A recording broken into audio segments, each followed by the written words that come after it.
Toy izao indray avana ny teny zaraina izay omenantsika anio. Hiaro anao olony amin'ny fomba ny tompo. Zonao olon'i Kristy no milaza amin'Andriamanitra hoe arovy amin'ny fahavaloko aho.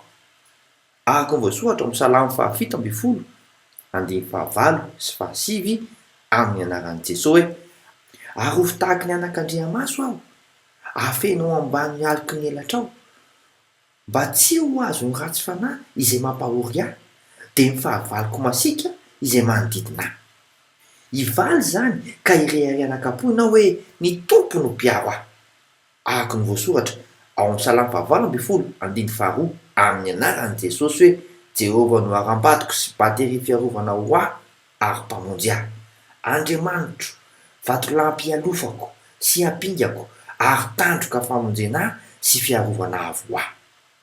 Aza kivy hatreo ny zavatra rehetra satria tsy ho irery mandrakizay ianao. Matokia, mandra-pioana tompoko.